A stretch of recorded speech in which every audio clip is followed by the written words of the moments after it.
Welcome students. અત્યારે આપણે last લેક્ચરની અંદર સમ નંબર 16 બે લેક્ચરથી ચાલુ છે, જેમાં પહેલામાં ટ્રાયલ બેલેન્સ કાચું શરૂ કર્યું હતું ફાઇનલ એકાઉન્ટમાં. આમાં પછી જે થોડું ઘણું બધું કાચું શરૂ ટ્રાયલ બેલેન્સ, પછી બાકીનું બીજા લેક્ચરમાં કર્યું, અને એડિશનલ એડજસ્ટમેન્ટ વધારાની હવાલાની માહિતી જે છે એ પણ પતાવી.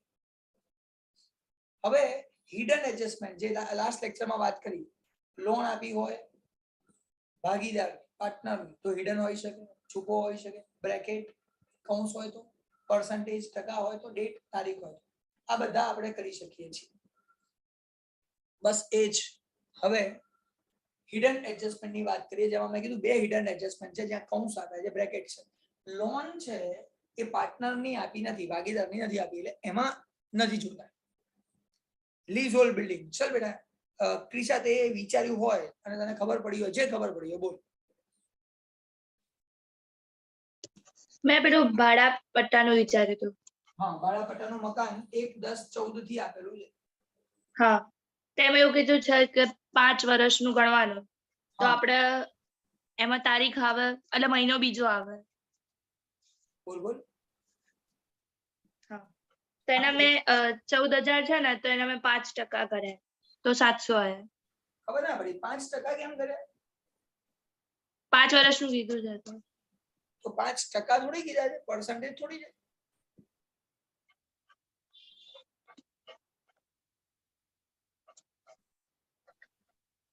%5 થોડી આપે, ટકા નથી આપે. 10%, 20% થોડી છે, વર્ષ આપેલા. 1-10-14 થી 5 વર્ષ સુધી આપણે વાપરવાનો સમય મળ્યો છે એવું કે. ચલ સાહેબ તે શું વિચાર્યું?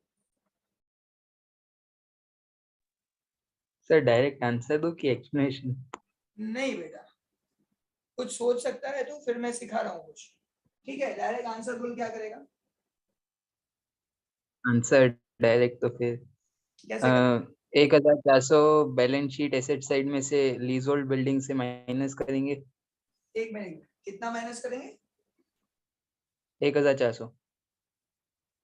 क्यों 1400 माइनस करेंगे? रीजन क्या है? सर कि वो 5 साल का आपने दिया हुआ है लीज होल्ड बिल्डिंग, हाँ तो 5 साल से डिवाइड कर देंगे तो फिर अपने 1 साल का मिल जाएगा. अच्छा, अब उसमें से भी अपन ने 6 महीने यूज किए, वेरी गुड. तो इंटू 6 डिवाइड बाई 12 आ जाए 1400. अच्छा, तो तू गलत है. अब ध्यान से सुन और समझ. मोस्ट आईएमपी क्वेश्चन ये है, જોરદાર ક્વેશ્ચન આ છે. જે સાહિલ બોલ્યો ને એ ગોખણપટ્ટી વાળું કામ છે, જે બીજા બધા સમમાં એપ્લિકેબલ છે. બધા સમમાં આ રીતે આન્સર આવી જાય પાછો. હવે સમજો આ સમમાં શું છે. લીઝ હોલ્ડ બિલ્ડિંગ, ભાડા પટ્ટાના મકાનની તારીખ આપી છે 1-10-14. આ દિવસે ભાડા પટ્ટાનું મકાન ખરીદ્યું. Lease hold building purchase on this date. 5 વર્ષ માટે. ભાઈ અહીંથી 5 વર્ષ, પણ આપણું વર્ષ ક્યાં પૂરું થાય છે? યર એન્ડિંગ ડેટ આપણી કઈ છે? જો ટ્રાયલ બેલેન્સની ડેટ આપી છે 31/3/17, આ દિવસે આપણું વર્ષ પૂરું થાય છે. ટ્રાયલ બેલેન્સમાં લખી છે. આપણે એકાઉન્ટ બનાવીએ છીએ કયા દિવસનું બનાવીએ છીએ? 31/17. તો આના ઉપરથી મને ખબર પડે કે અહીંની પહેલા આપણું વર્ષ શરૂ ક્યારે થયું હશે? આ વર્ષ 17 ને પૂરું થયું, તો 1-4-16 મારું વર્ષ શરૂ થયું હશે. કારણ કે 1 વર્ષનું આપણે એકાઉન્ટ લખતા હોઈએ. તો આ એકાઉન્ટ જે લખીએ છીએ, બનાવીએ છીએ, એ 1-4-16 થી 31/17 નું બનાવેલું છે. એટલે કે 1 વર્ષનું બનાવવાનું છે આપણે. અને આ વસ્તુ ખરીદી હતી આ તારીખે. તો પહેલું કેલ્ક્યુલેશન આ બતાવવાનું છે કે આ અહીંથી લઈને અહીંયા સુધી કેટલો ટાઈમ પીરિયડ કમ્પ્લીટ થઈ ગયો છે, પૂરો થઈ ગયો છે. આ ગણો કેટલો ટાઈમ થાય. તો જોજો 1-10-15, અહીંથી લઈને અહીંયા સુધી 1 વર્ષ. હવે અહીંથી લઈને અહીંયા સુધી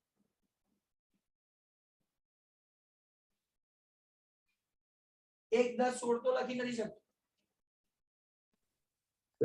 6 महीने. હા, 6 મહિના. એટલે અહીંથી લઈને અહીંયા સુધી પાછા 6 મહિના. અહીંયા 1 વર્ષ 1 યર અને અહીંથી લઈને 6 મહિના એમ કરીને 1 વર્ષ અને 6 મહિના એટલે 1.5 મહિનો પતી ગયો અને 1.5 વર્ષ 1.5 યર કમ્પ્લીટેડ 5 વર્ષ માટે આપણને આ વસ્તુ મળી હતી અહીંથી લઈને 5 વર્ષ માટે પણ આપણે કેટલી પતી ગયો છે ટાઈમ તો અહીંથી લઈને આટલો ટાઈમ પતી ગયો છે આપણે યુઝ કરી લીધું છે ફાયદામાં છીએ તો 5 વર્ષમાંથી 1.5 માઇનસ કર દો એટલો ટાઈમ પતી ગયો બોલો હવે કેટલો થાય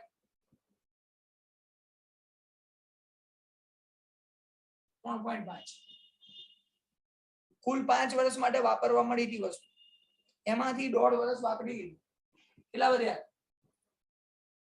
હેલો 3.5 હા એટલે આટલા વર્ષના રૂપિયા તમને અંદર આપેલા છે આ લીઝોલ્ડ બિલ્ડિંગ દેખાય છે ને લીઝોલ્ડ બિલ્ડિંગ ભાડા પટ્ટાનું મકાન 14000 આ 14000 એ 3.5 વર્ષના છે આપણે 1 વર્ષનું શોધવાનું છે 14000 ડિવાઇડ બાય 3.5 બોલો કેટલા આવે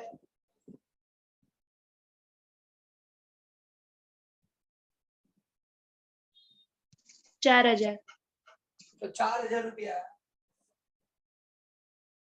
ડેપ્રિસિએશન અરે રાઇટ ઓફ એમાઉન્ટ માંડી વળવાના છે એટલે આ લીઝ હોલ્ડ બિલ્ડિંગ માંથી જે આ બધી મિલકત હતી એમાંથી ઘસારો બાદ કર્યો તો ડેપ્રિસિએશન માઇનસ કરી દીધું સેમ આ લીઝ હોલ્ડ બિલ્ડિંગ 14000 માંથી 4000 માઇનસ કરવાના આ રીતે રકમ શોધવાની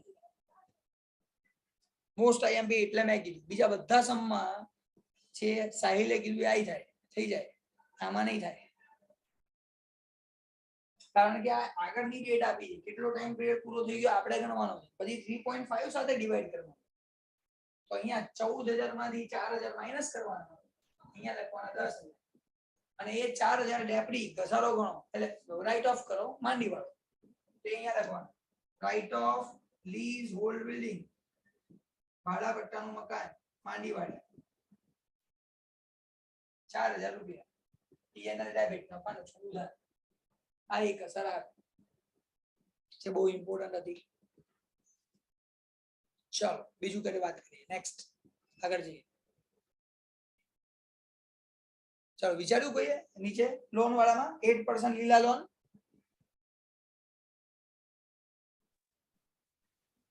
हाँ सर बोलो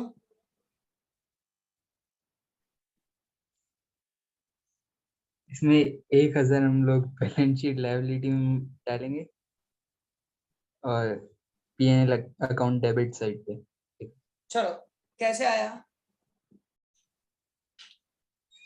सर 30,000 का पहले 8% निकाला कि वो इंटरेस्ट होता है 16 पहले तो लोन कब लिया है लोन ની તારીખ કઈ 1/11/16 આપણું વર્ષ ક્યારે પૂરું થયું 31/3/17 31/3/17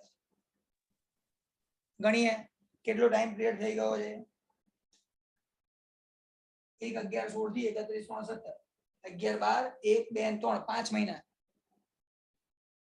અહીંથી લઈને અહીંયા 5 મહિનાનો આપણે વ્યાજ ગણવું પડે 8% 8% અહીંયા લખવાનું 30,000 into 8% 8% into 5/12 5 મહિના છે તો 5/12 6 મહિના હોય 6/12 7 મહિના હોય 7/12 ચલો 30,000 into 8% into 5/12 આન્સર બોલો 1000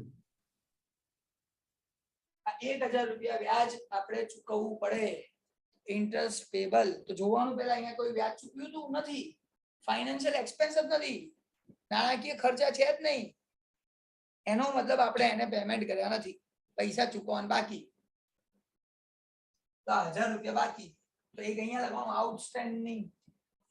આઉટસ્ટેન્ડિંગ ઇન્ટરેસ્ટ ચૂકવવાનું બાકી વ્યાજ 1000 કરંટ લાયબિલિટી ચાલુ દેવા અને બીજું લખવાનું અહીંયા ફાઇનાન્સ એક્સપેન્સ નાણાકીય ખર્ચામાં 1000 રૂપિયા ચૂકવવાનું બાકી વ્યાજ બે અસર થઈ ગઈ હવે મારો 100% સમ પૂરો કારણ કે પર્સન્ટેજ બી નથી, ડેટ બી નથી, અલગથી કશું બીજું આપ્યું નથી, એ બંને પતી ગયું. અને હવે એકાઉન્ટ ક્લોઝ કરવાનું કામ તમારું, હું નહીં કરાવું. ખાતું બંધ કરવાનું તમે જાતે કરશો. હિન્ટ આપી દઉં છું, આ બધા જે પ્લસ માઇનસ કરવાના જે કર દો, ટોટલ કરો, માઇનસ કરો, બેલેન્સ ફાઇન્ડ કરો, અહીંયા લઈ જાઓ, આનું બેલેન્સ અહીંયા લઈ જાઓ, આનું બેલેન્સ ડિસ્ટ્રીબ્યુટ કરો, વહેંચો. અહીંયા જે બેલેન્સ આવે અહીંયા લખો મૂડીમાં, બંને સાઈડનું ટોટલ ટેલી થઈ જવું જોઈએ. એકદમ સિમ્પલ અને બહુ જ આરામથી સમ કરાયો. પણ એની સાથે હું લેક્ચરની સાથે સાથે આ સમને ઓવર કરું છું. એટલે 3 પાર્ટ્સમાં આ ચેપ્ટરને આ સમને આપણે કર્યો. 3 વિડિયો રેકોર્ડિંગ થાય. બરાબર? એટલે આખો સમ 100% પૂરો. ડાઉટ હોય પૂછી શકો છો કે સર આમાં ડાઉટ છે, બોલો. તો અહીંયા લેક્ચર ના કરું છું, લેક્ચરની સાથે સમ પણ